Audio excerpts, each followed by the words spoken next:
Welcome back. We are still in session two. This is part two in continuation of the previous segment, stating about the real life examples.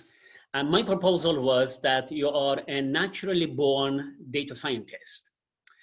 You were a data scientist when you were listening to to the heartbeats of your mother, when you were in your mother's womb.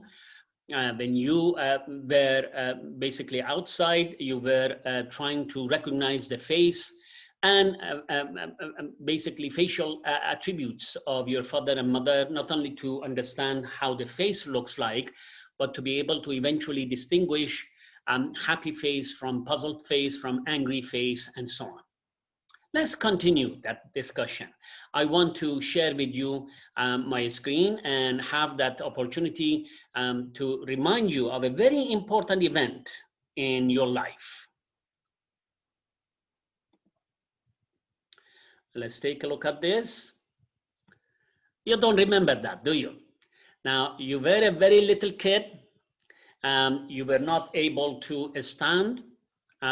Obviously, and what happened was that you grabbed perhaps the side of the couch. You tried to grab something, mainly because initially when you tried to stand on your feet, you fell off. But when you fell off, your knees hurt. You felt something quite unusual. You were confused. You started crying. That very moment, we call it penalty function. When we go into data science environment, that's the penalty function. You got your knees hurt and you cried in consequence. But then you didn't give up. What happened was that you tried a different technique. Initially, you may not have had the chance to hold on to the sofa, but when you fell off and then suddenly you grab a sofa and you realize the number of times you fall is going to be quite few and wide apart. And then you said, okay, let's grab something and then start walking. You learned. That's what the data scientist is supposed to implement on a computer. Then eventually you became independent, a person who would be walking around and eventually going to the arms of the father and the mother and perhaps the siblings. This entire process is an extremely sweet, extremely complex process. And what happened was that your brain actually utilized a lot of inputs from your eyes, from your hand when it was touching the ground, from the center of gravity when you were standing, it was able to actually identify the center of gravity. And at some point found the balance and the way you need to balance yourself, gait and posture. That's what we call. So this is a very good example of what a data scientist is looking for. You have the data coming in, you are going to process the data, and then you're going to showcase your success. This is the visualization a data scientist is looking for. This is going to actually offer to us what we call a pipeline. From the beginning, data collection, data cleaning, excluding the information that are no longer necessary. For example, you might be chewing on some of the sweet food, but those things that you are chewing on, very sweet food, are not related to your balance as in walking. Therefore, you're going to exclude that in your decision-making process. You may be smelling something or not smelling something, and that kind of an incoming data is going to be excluded in the entire process. This is called data cleaning. Data, of course, could be noisy. You could potentially be looking with your eyes. You could be looking at different scenes, some of them confusing, some of them reassuring. And then what happens at the end of the day, your brain is going to process that information and you're going to be a successful walker. So that's what it is. That's another example of a data scientist. Now, you might say that, listen, these examples I don't remember. First and foremost, as I said, you are a naturally born data scientist. What your brain and incoming sensors do, you process them in a self-driving way. And your brain does it without even discussing it with you. your brain gets to know how to do this and slowly develop complex functions and basically processes at some point in regard to the sound that is coming, in regard to the pictures and images you see from your eyes, and so on. So eventually your brain is going to be better and better at what it does. But there are things that you might be able to remember, and this is an example. For example, you're a teenager, and what happens is that you're going to go for shopping. And what happens, perhaps your father or mother, or maybe someone in the house is going to give you a list. Now you're grown up, you are going to take responsibility for some of the house chores. Vegetables, there is a category. Fruits, a category. Meat, category. Perhaps you are a diet conscious person, and many of your generations are. And what happens is that you have a list, and this list is clearly divided to vegetables, fruits, and meat. That's going to match with the data information, with the science of diet that you have learned perhaps on your own, or perhaps in high school and so on. So your parents are going to give you this list, and they ask you to go and buy something from Walmart. For example, you're supposed to find peanut butter. Now, in the past, your parents knew where the peanut butter is. You came to the store, doesn't matter what the store it is, Walmart, Costco, Sam's Club, whatever it is, and the store manager decided to reshuffle the shelves. You already know how the peanut butter looks like. Or you perhaps you know where some of the other food components are. But you know the shape, you know the taste, you know everything, but you don't know where they are. Previously, parents would be able to take your hand and walk you through, and you would see the shelf and everything else. Now you're on your own. This is unsupervised approach. You are no longer supervised. You bring from the past some of the things you learn. You could call that supervised in some way. And then when you go into a brand new store, even brand new store, it doesn't have to be a store you have been there before. You are supposed to take advantage of some of the components you learned and then find the peanut butter and then basically use it. It doesn't have to be peanut butter. It could be sugar, it could be milk, whatever is in need.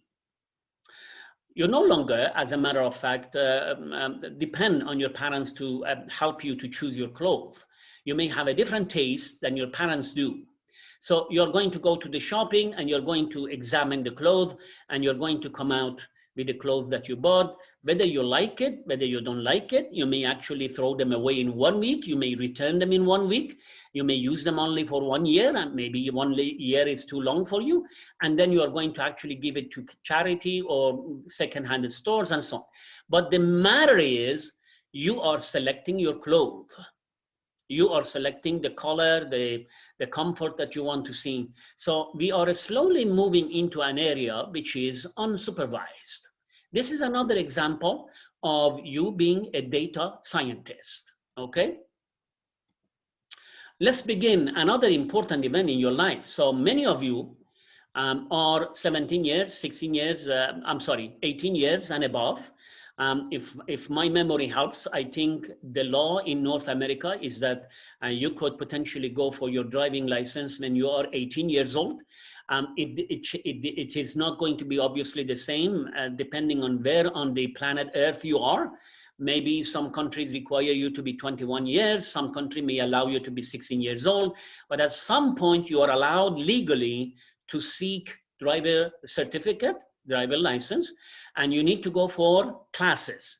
The insurance company tells you that if you take classes and learn driving through certified instructors, you're going to get knocked off some 10, 20, 30% off of your insurance monthly bill.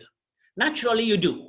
So what happens is that whether that is going to be homeschooled, say by your parents, or you go and you have someone, you register in an institute, driving school, and you have someone who is going to teach you how to drive, what happens? This is example of a data scientist, of a data science, and a data scientist do. What does it do? You have someone who tells you what to do every step of the way. This is supervised learning. And of course, there are many things that are going to assist you. The ear is going to assist you to listen to the instructions coming from the certified teacher.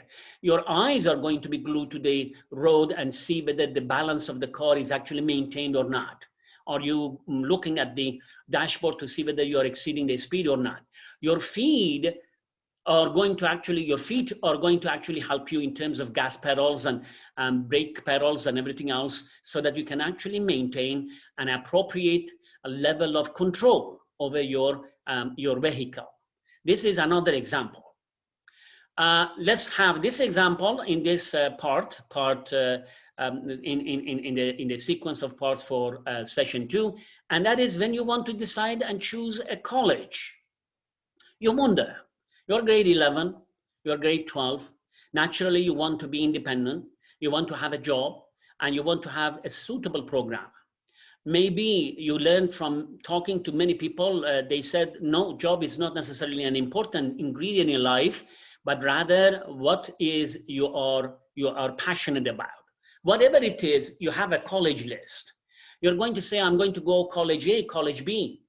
And then you're going to decide to go to program A, program B, program C. So what do? When you want to go into a college, you are going to start talking to the peers. Maybe your elder brother who have gone to a university. Maybe you know friends and friends' elder brothers and sisters who could potentially share with you their experience and understanding of what the environment is. Maybe you could take a look at some of the job markets sites, such as Indeed, Glassdoor, and Monster.com, and then see what kind of a job is extremely hot these days, right? At the end of the day, you do something we call decision tree. You say, if I go into this college, how much tuition fee I pay? If I go into this college, how much tuition fee I pay?